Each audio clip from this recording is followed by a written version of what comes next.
السلام علیکم۔ Welcome back to my channel Urdu کہانی ٹیوب۔ دوستو، آج بھی میں آپ کے لیے انتہائی خوفناک اور سبق آموز کہانی لے کر آئی ہوں، لیکن اپنی کہانی شروع کرنے سے پہلے آپ سب سے گزارش ہے، اگر آپ نے ہمارے چینل کو اب تک سبسکرائب نہیں کیا تو پلیز سبسکرائب کر دیں اور ساتھ میں لگے بیل آئیکن کے بٹن کو بھی آن کر دیں تاکہ ہماری ہر نیو آنے والی ویڈیو کی نوٹیفیکیشن بر وقت آپ کو ملتی رہے۔ شکریہ۔ پہلے بھی گوش گزار کر چکا ہوں کہ عملیات کی وجہ سے زندگی میں عجیب و غریب واقعات دیکھنے اور سننے کو ملتے رہتے ہیں۔ کچھ عرصہ پہلے کی بات ہے، مجھے ایک جاننے والے کی فون کال آئی کہ میرے بیٹے، جس کی منگنی کچھ دن پہلے ساتھ والے شہر سے ہوئی ہے، اس نے آپ کا ذکر اپنے سسرال میں کیا تھا، تو ان کے گھر کوئی مسئلہ ہے، میں آپ کو لے کر جانا چاہتا ہوں۔ تو میں نے جانے کی حامی بھر لی۔ اگلے دن علی صبح وقت مقررہ پر وہ گاڑی لے کر آ گئے۔ میں تیار بیٹھا تھا۔ اللہ کا نام لے کر ہم نے اپنا سفر شروع کر دیا۔ سفر شروع ہوتے ہی حال احوال کے بعد وہ کہنے لگے کہ مسئلہ یہ ہے کہ میری بہو کی بڑی بہن ہے، کافی سالوں سے اسے آسیب ہے، اسی کے لیے ہم جا رہے ہیں۔ میں نے ان سے پوچھا کہ اسے آسیب ہی ہے، یہ آپ کیسے جانتے ہیں؟ تو وہ بولے کہ نہ تو وہ کھانا کھاتی ہے، نہ کسی کو ملتی ہے، الگ اپنے کمرے میں خود کو بند رکھتی ہے۔ خیر، باتیں سن کر مجھے کچھ اچھا نہیں لگ رہا تھا کہ مریضہ آسیب کا شکار ہو، اور اکثر ایسا ہوتا ہے کہ مریض جان بوجھ گھر والوں کو تنگ کرتے رہتے ہیں۔ ایسے مریضوں کے ڈرامے اور ان کے گھر والوں کی مجبوری سے عامل اور بھیڑ بہت فائدہ اٹھاتے ہیں۔ خیر، اس طرح کے مریض ہمیشہ میری اکتاہٹ اور بیزاری کا سبب بنتے ہیں، اور میں اس کے گھر والوں کو لازمی کہہ کر اٹھتا ہوں کہ میرا وقت برباد کرنے کا شکریہ، آپ کے مریض کو ایسا کچھ نہیں ہے۔ خیر، باتیں کرتے کرتے ہم ساتھ والے شہر پہنچ گئے۔ تھوڑی دیر تک ہم ایک بڑی کوٹھی کے گیٹ پر تھے۔ ہارن کی آواز سن کر دروازہ کھولا گیا۔ پورچ میں ہم اترے تو ہمارا استقبال کیا فارغ سفید داڑھی والے بزرگ نے کیا۔ ڈرائنگ روم میں پہنچے تو دو تین اور گھر کے افراد آ ملے اور ہمارے ساتھ ہی بیٹھ گئے۔ چائے اور ناشتہ آ گیا۔ اس سے فارغ ہو کر وہی بزرگ بولے کہ آپ کو تکلیف اس لیے دی ہے کہ میری پوتی، جو کہ بہت ہی ذہین تھی، بچپن سے ہر کلاس میں پہلی دوسری پوزیشن لیتی آئی ہے، اس کی ذہانت اور شوق کی وجہ سے اسے میڈیکل میں داخلہ دلوا دیا۔ وہ بہت خوش تھی اور دل لگا کر پڑھ رہی تھی۔ میڈیکل کے تیسرے سال اسے چند دن کی چھٹیاں تھیں۔ وہ بہت خوش واپس آئی تھی، مگر چند دن گزرنے کے بعد آہستہ آہستہ ہم سب نے محسوس کیا کہ وہ خاموش رہنے لگ گئی ہے۔ اسی اثنا میں بچی کا والد بولا۔ میں نے اس کی ماں سے کہا کہ تم اس سے پوچھو کیا مسئلہ ہے۔ بہت پوچھا، مگر اس کا ایک ہی جواب کہ کچھ نہیں۔ بچی نے خود کو کمرے تک محصور کر لیا۔ کھانے کا کہا جاتا تو کھا لیتی، نہ کہیں تو نہ کھاتی۔ رات کو گوا اگر اس کے کمرے میں کوئی جاتا تو اس کو جاگتے پاتا۔ چھٹی کے آخری دن اس نے پڑھنے سے انکار کر دیا۔ اس کی کیفیت دیکھتے ہوئے ہم نے بھی زبردستی نہ کی۔ فیملی ڈاکٹر سے ٹائم لیا گیا۔ اس نے نفسیاتی معالج کے پاس جانے کا مشورہ دیا۔ نفسیاتی معالج نے کچھ سوال کیے۔ بچی نے بس ایک ہی جواب دیا کہ میرا دل نہیں لگتا۔ ڈاکٹر نے ابھی آرامی کی وجہ سے ایسا ہو رہا ہے کہہ کر نیند کی دوائی تجویز کر دی۔ جب کسی ڈاکٹر کے پاس جانا ہوتا، وہ ایک بار کہنے پہ ہی تیار ہو جاتی۔ ایک بات ہم نے نوٹس کی جس کی وجہ سے ہمیں لگا کہ شاید کوئی اعصابی مسئلہ ہے۔ جب بھی اس کے کمرے میں کوئی جاتا، اس کو کپڑوں کی الماری جو کہ لکڑی کی ہے اس کی طرف دیکھ کر ہنستا ہوا پاتا، مگر آنے والے کو دیکھ کر خاموش ہو جاتی۔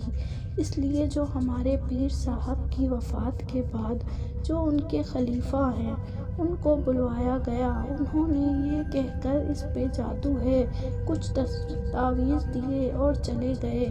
اس کے بعد کافی سارے عمال بلوائے گئے، سب نے یہ کہا کہ اس پر جادو ہے اس لیے ایسا کر رہی ہے۔ جب سے یہ تعویذ سے علاج شروع کیا ہے اس نے بالکل ہی کمرے میں خود کو بند کر دیا ہے، اور جب بھی اس کے کمرے میں جائیں اسے گھٹنوں میں منہ چھپاتے آنسو بہاتے ہوئے دیکھتے ہیں۔ اس بات کو 2 سال سے اوپر کا عرصہ گزر چکا ہے۔ اس کے چپ ہونے کے بعد اس کی بیوی بولی، اگر آپ ہماری مدد کر سکتے ہیں تو آپ کا یہ احسان ہم کبھی نہیں بھولیں گے۔ میں نے ایک کاغذ پنسل منگوانے کو کہا اور بچی کا مکمل حساب کر کے دیکھا تو نہ کوئی نفسیاتی بیماری نکلی اور نہ ہی جادو ٹونا، اگر نکلا تو اعصاب کا اثر۔ میں نے ان سے کہا کہ مجھے مریضہ کے پاس کمرے میں لے چلیں۔ بچی کے دادا اور والد مجھے ساتھ لے کر بچی کے کمرے تک پہنچے۔ اس کے والد نے کمرے کا دروازہ کھولا، اندر داخل ہو کر مجھے اندر آنے کو کہا۔ میں اندر داخل ہوا، میری نظر بیڈ پر گھٹنوں میں منہ چھپائے بیٹھی لڑکی پر پڑی۔ میں نے سلام کیا تو لڑکی نے منہ اوپر اٹھا کر میری طرف دیکھ کر سلام کا جواب دیا اور سیدھی ہو کر بیٹھ گئی۔ بیڈ کے پاس رکھے صوفے پر میں بیٹھ گیا۔ بعد میں نے کہا، بیٹا کیسی ہو آپ؟ وہ بولی، میں ٹھیک۔ اس کے مختصر سا جواب سن کے میں نے کہا کہ مجھے یہاں اس لیے بلوایا گیا ہے کہ میں یہ جان کے بتا سکوں کہ آپ کو کیا مرض لگ گیا ہے۔ 2 سال سے آپ نے خود کو الگ تھلگ کر لیا ہے، پڑھائی بھی چھوڑ دی ہے، سب آپ کی وجہ سے پریشان ہیں اور مجھے تو لگتا ہے آپ خود پریشان اور اداس ہیں۔ وہ بولی، انکل آپ نہیں جان سکتے کہ میں کیوں پریشان ہوں اور نہ ہی آپ میری اداسی کی وجہ جان سکتے ہیں۔ میں نے کہا، اگر میں اداسی کی وجہ تھوڑی سی بتا دوں تو کیا آپ مجھے اپنا سارا حال بتا دیں گی؟ اس نے جی بتا دوں گی کہا۔ لڑکی کے والد اور دادا دونوں خاموشی سے بیٹھے گفتگو سن رہے تھے۔ لڑکی میری طرف سوالیہ نگاہوں سے دیکھ رہی تھی۔ میں نے کہا کہ نہ تو آپ کو کوئی نفسیاتی مسئلہ ہے اور نہ ہی تعویذ، مسئلہ یہ ہے کہ آپ نے کسی ایسی مخلوق کو دیکھ لیا ہے جو بھلائی نہیں پائی جا رہی۔ میری بات سنتے ہی لڑکی چونک گئی اور رونے لگی اور میں نے اسے کہا کہ میں اس وقت ہی کچھ کر سکتا ہوں جب تک مجھے ساری بات کا پتہ چلے گا۔ لڑکی نے کہا کہ میں جب چھٹیوں میں واپس آئی تو گھر والوں سے مل جل کر اپنے کمرے میں آ کر میں کچھ سامان رکھنے لگی تو کمرے میں اچانک بہت پیاری اور مسحور کن خوشبو پھیل گئی۔ میں حیران ہو گئی کہ یہ خوشبو کہاں سے آ رہی ہے۔ میں نے یہی سوچا کہ شاید بہرحال کمرے میں گھر کے کسی فرد نے کوئی پرفیوم لگایا ہے، شاید اسی کی خوشبو ہے۔ کچھ دیر بعد خوشبو کا آنے کا احساس ختم ہو گیا۔ میں نے شاور لیا اور کچھ دیر سونے کی کوشش کرنے لگی۔ آنکھیں بند کیے کچھ ہی دیر گزری ہوگی کہ مجھے ایسا محسوس ہوا کہ کمرے میں کوئی ہے جو مجھے دیکھ رہا ہے۔ میں نے آنکھیں کھول کر دیکھا، کوئی نہ تھا۔ میں پھر سو گئی۔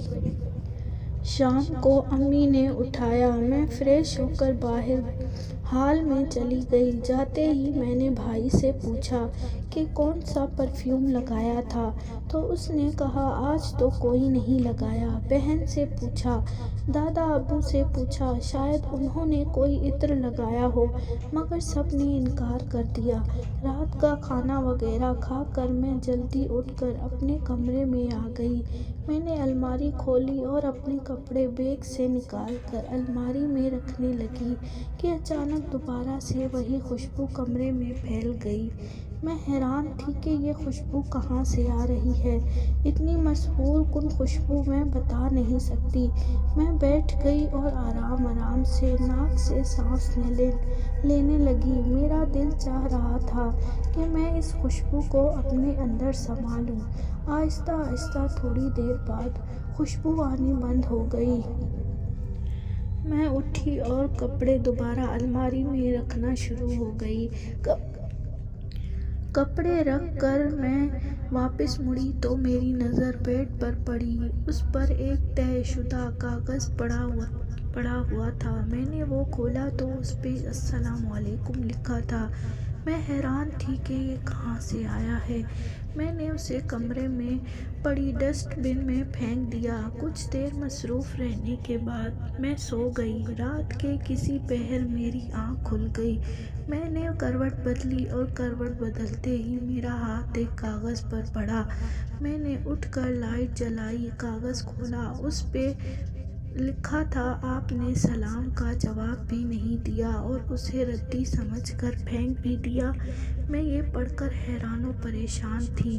مجھے یاد تھا کہ اس سب کے دوران میرے کمرے میں کوئی نہیں آیا تھا کہ اچانک میرے ناک سے وہ مخصوص خوشبو ٹکرائی۔ میرے لیے یہ سب بہت عجیب تھا۔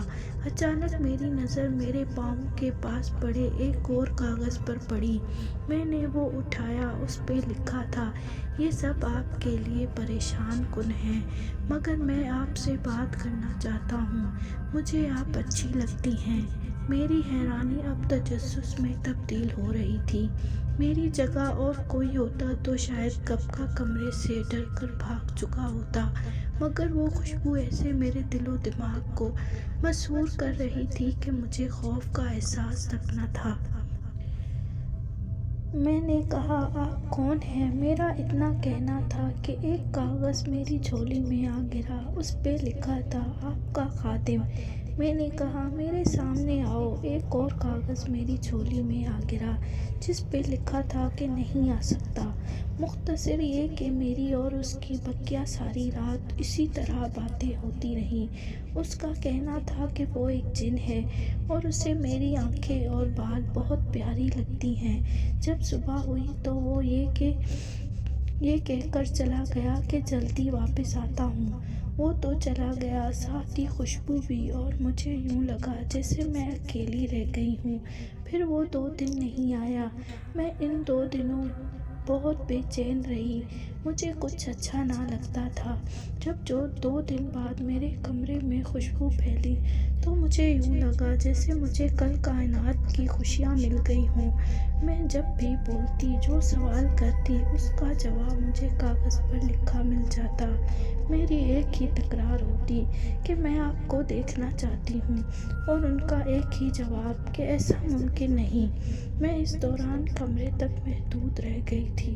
جب وہ موجود ہوتے میں کمرے کو بند کر دیتی، جب وہ چلے جاتے میں ان کی باتوں اور یاد میں کھوئی رہتی۔ جب ان کا کوئی کاغذ مجھے ملتا، اس سے پہلے والا کاغذ غائب ہو جاتا۔ ایک دن مجھے کاغذ پر لکھا ملا کہ تمہارے گھر والے تمہارے کمرے تک محدود ہو جانے کی وجہ سے پریشان ہیں اور وہ تمہیں ڈاکٹر کے پاس لے جانا چاہ رہے ہیں۔ وہ تمہارا جو علاج کروائیں خاموشی سے کروا لینا۔ میں نے حامی بھر لی۔ ایک دن میں نے ان سے کہا کہ آپ کو میری قسم میرے سامنے آئیں۔ مجھے جواب ملا کہ اگر میں نے ایسا کیا تو وہ 2 مشکلیں بن جائیں گی۔ میرے خاندان والوں کو پتہ چل جائے گا میں آپ کے سامنے ظاہر ہوا ہوں، میرے لیے پابندیاں بڑھ جائیں گی، اور دوسری مشکل یوں آپ مجھے کبھی بھول سکتی ہیں مگر مجھے دیکھ لیا تو کبھی نہیں بھول پائیں گی۔ یہ جواب میں نے پڑھ تو لیا مگر میں سمجھ نہ سکی۔ میں اپنی بات پر اڑی رہی۔ ہار مانتے ہوئے انہوں نے کہا کہ آنکھیں بند کرو۔ میں نے خوشی سے آنکھیں بند کر لیں۔ میرے کانوں میں ایک انتہائی دبدبے والی بھری بھری آواز آئی کہ آنکھیں کھولیں۔ میں نے دھڑکتے دل سے آنکھیں کھولی، میری آنکھیں کھلی کی کھلی رہ گئیں۔ میرا دل چاہ رہا تھا کہ وقت رک جائے اور یہ لمحہ قید ہو جائے۔ اتنی خوبصورت شکل میں نے زندگی میں نہیں دیکھی، میں بیان کرنے سے قاصر ہوں۔ اس لمحے کچھ عجیب سا ہوا، میرے کمرے میں دھواں بڑھنا شروع ہو گیا۔ میں نے ان کے چہرے پہ بے حد پریشانی دیکھی اور اچانک وہ میری نظروں سے غائب ہو گیا۔ میں پریشان اور افسردگی سے ادھر ادھر دیکھنے لگی، مگر وہ جا چکے تھے۔ دھواں بھی اچانک سے غائب ہو گیا۔ اس واقعے کے کئی دن بعد تک میرا رابطہ نہ ہوا، میری مانو جیسے دنیا لٹ گئی ہو۔ میں نے خود کو کمرے میں بالکل بند کر دیا۔ میں اپنی نادانی پہ سارا دن روتی رہتی۔ میں نے گھر والوں کو کالج جانے سے منع کر دیا۔ کئی ہفتہ گزر گئے۔ ایک رات میں بیٹھی رو رہی تھی کہ اچانک ان کی آمد کی خوشبو احساس ہوا۔ میں چونک کر خوشی سے ادھر ادھر دیکھنے لگی۔ مجھے خوشبو آ رہی تھی، میں ان کا نام پکارنے لگی، مگر مجھے کوئی جواب نہیں مل رہا تھا۔ کئی منٹ گزر گئے، اب میری خوشی بے چینی اور پریشانی میں بدل چکی تھی۔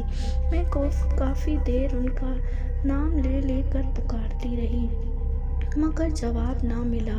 اب اچانک خوشبو کا احساس آنا کم ہو گیا۔ خوشبو آ تو رہی تھی مگر بہت کم۔